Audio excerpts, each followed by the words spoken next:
या जब किसी इंटेंसिव केयर यूनिट में जाते हैं तो देखते हैं कि बहुत लंबा सा ट्रीटमेंट कार्ड होता है। क्या होता है?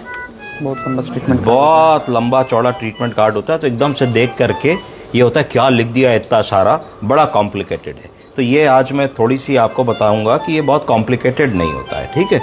तो सबसे पहले इसमें क्या क्या लिखते हैं, इसमें डेट लिखते हैं, हमारा आईसीयू में क्या डे है, जैसे इस पेशेंट का डे 9 है, 9 लिख दिया, उम्र लिख दी, आईपी नंबर लिख दिया, एज लिख दिया, वो मेल है कि फीमेल है ऐसा लिख दिया, उसकी डायग्नोसिस लिख दी और फिर नीचे करंट डायग्नोसिस। तो दो चीज़ें ज़रूरी हैं। डायग्नोसिस, अगर पुराना मरीज़ है उसको blood pressure, diabetes, thyroid, coronary artery disease और डायबिटिक न्यूरोपैथी है तो इसकी पुरानी डायग्नोसिस हो गई। और करंट डायग्नोसिस क्या हो गई कि फॉलो थ्रू केस इन चारों चीज़ों का है पर अभी उसकी क्या प्रॉब्लम है, सांस फूल रही है, लंग में एक पैच आ गया है। तो प्रेजेंट डायग्नोसिस क्या होगी, बाइलेटरल निमोनिया, ठीक है जी, विद पायरेक्सिया मतलब बुखार, काउंट्स बहुत बड़े हुए हैं, विद सेप्टिसीमिया, यूरिया क्रिएटिनिन बढ़ा हुआ है पर पुराना अंडरलाइन किडनी का मरीज है तो आपको लिखना पड़ेगा non case of CRF presented with ARF या एआरएफ अपॉन सीआरएफ, मतलब acute renal failure upon underline chronic renal failure. यानी कि पहले से साहब क्रिएटिनिन 3 रहता था क्योंकि सीकेडी का मरीज है, क्रोनिक किडनी डिजीज का, आज 7 है। क्यों 7 है? क्योंकि सेप्टिसीमिया हुआ। तो सेप्टिसीमिया से ऐसा क्या हुआ, सेप्टिसीमिया से ऐसा हुआ कि किडनी वैसे ही कमजोर थी अब और कमजोर हो गई। तो इसका मतलब एक्यूट कंपोनेंट जो किडनी पे आया वो 7 क्रिएटिनिन का है जिसमें 3 पुराना था। तो 4 हमारा कम हो सकता है, 3 कम नहीं हो सकता। फिर और आगे बढ़ेंगे हम इसमें। तो मेडिकेशंस, क्या हम मेडिकेशंस दे रहे हैं, किस फ्रीक्वेंसी से दे रहे हैं, किस डोज में दे रहे हैं, कितने बजे दे रहे हैं। अगला खाना है गोल्स एंड टारगेट्स। आज के दिन में हमने मरीज में क्या अचीव करना सोचा है। अगर मान लीजिए आपने गोल एंड टारगेट लिखा कि भाई हम चाहते हैं आज हमारे मरीज में इतना निगेटिव बैलेंस आए, यानी कि यूरिन इनपुट से आउटपुट ज्यादा निकले, उसको निगेटिव बैलेंस कहेंगे। दूसरा हम चाहते हैं कि आज हम अपने मरीज को कम से कम 4 घंटे टीपी ट्रायल दें, तो हमारा दूसरा गोल एंड टारगेट हो गया। तीसरा, अगर हम चाहते हैं कि आज हम सेंटर लाइन चेंज करें तो तीसरा हमारा गोल एंड टारगेट हो गया। उसके बाद आप चाहते हैं कि आज हम अपने मरीज में कुछ और प्रोसीजर करें, तो ये सब गोल्स एंड टारगेट्स में आ गए।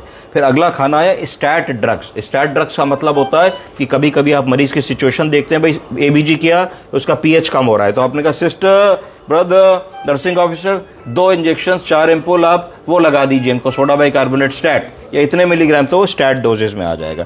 या एकदम से आपको लगा कि भाई कुछ इनको निबुलाइजेशन की इन बिटवीन ज़रूरत है तो आपने लिख के उसको स्टैट ड्रग में ले लिया। फिर आया इन्फ्यूजन्स। अगला खाना इन्फ्यूजन का। इन्फ्यूजन का मतलब है कि जैसे इस मरीज में देखें तो 3 इन्फ्यूजन और 5 इन्फ्यूजन पंप लग सकते हैं, है ना। तो हमें क्या क्या देना है, जैसे इसमें एक पेंटाप्रेजोल का इन्फ्यूजन चल रहा है, इसमें नॉरएड्रेनालिन का चल रहा है, उसमें वैजोप्रेसिन का चल रहा है, 2 और चल सकते हैं, तो वो ड्रग्स देखनी है। फिर इसके बाद सबसे इंपॉर्टेंट है कि ये जो खाने हैं ये 8 बजे क्या किया, 9 बजे क्या किया, सुबह की बात हो रही है, एएम 10 AM 11 12 13, इस तरीके से ये सुबह 7 बजे तक का है। यानी कि ये 24 घंटे का एवरी आवरली चार्ट है कि सुबह 8 बजे से अगले दिन 7 बजे तक का। तो 24 घंटे का हम इसमें निचोड़ लिखते हैं। क्या क्या निचोड़ है कि हम फेंटानिल दे रहे हैं तो सुबह 8 बजे कितने ml पे थी, फिर हमें लगा 9 बजे बढ़ा लें, 10 बजे घटा लें, तो हर घंटे हमने कितने ml पे दिया, 2 ml, 1 ml, 3 ml, 4 ml इसमें आना चाहिए। नॉरएड्रेनालिन दे रहे हैं, एड्रेनालिन दे रहे हैं, वैजोप्रेसिन दे रहे हैं, कितने ml पर आवर पे कब किस घंटे बढ़ाई घटाई, तो एट अ ग्लांस एक नज़र में हम इनको देख सकते हैं। उसके बाद फिर हमने लिखा कि हमारा सक्शन, अब सक्शन हमने कै बार किया, सक्शन भी कै बार किया, फिर कितना वॉल्यूम निकला एक बार सक्शन में, सक्शन जो चीज की उसका कलर क्या था और कंटेंट कैसा था, सफेद रंग का था, लाल रंग का था, खून लिए था, थिक था, नॉन थिक था, प्रूलेंट था, पस कंटेनिंग था, सीरस था, इसको हमें इसमें लिखना होता है। तो जनरली हम सक्शन कहते हैं सुबह हमने 6 बजे करना है, फिर 2 बजे करना है, फिर रात को 8 बजे करना है, उसके बाद फिर 2 बजे करना है, 4 या 5 बार हमें प्राय सक्शन करना होता है। फिर अगला खाना है स्लाइडिंग इंसुलिन का स्केल, कि कब कब हमें शुगर नापनी है, शुगर अगर बढ़ी आ रही तो कितनी कितनी इंसुलिन हमें दी, तो 24 घंटे में निकाल आता है कि हमने इतनी इंसुलिन इसको दी। फिर इतने बड़े बड़े जो आप खाने देख रहे हो, अब इस खाने में क्या है, इस खाने में heart rate, at a glance आपको पता लगा कि भाई सुबह 8 बजे कल इनका हार्ट रेट 135 था, फिर 133 हुआ, फिर 128 हुआ, फिर 126 हुआ, फिर 120 हुआ, फिर 116 हुआ, इस तरीके से 108 हुआ और ये ऐसे चल रहा है। तो एट अ ग्लांस आप 24 घंटे का असेसमेंट कर रहे हो एक ही कागज को देख के, वरना आपको बहुत सारे कागज पलटने पड़ते। फिर इनका बीपी कितना था, टेम्परेचर कितना था, वेंटिलेटर के किस मोड पे थे, कितना FiO2 था, कितना पीप था, कितना टाइडल वॉल्यूम जनरेट कर रहे थे, कितना SpO2 जनरेट कर रहे थे, कितना आप FiO2 उनको दे रहे थे, ये सारी चीजें आपने एक कागज पे लिख ली। तो ये तो फ्रंट साइड हो गई। इसको अगर हम पलटते हैं तो बैक साइड में भी काफी कुछ है। तो बैक साइड में इंपॉर्टेंट है कि क्या हमने इनको इनटेक दिया और क्या हमारा आवरली आउटपुट आया।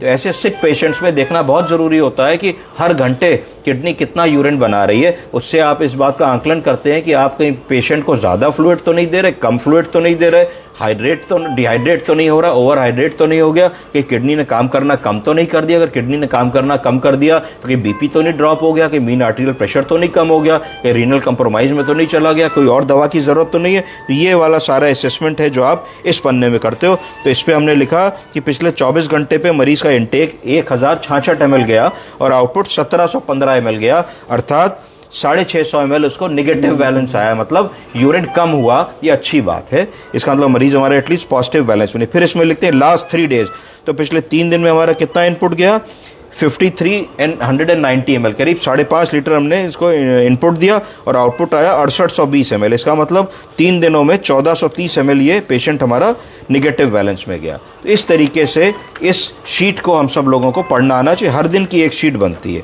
Every day has one sheet, every day has one sheet, जिसको हम लोग देखते हैं और इसी पे अपने नोट्स डालते हैं और इसी पे सभी डॉक्टर्स जो आते हैं देखते हैं वो अपने अपने नोट्स डालते हैं।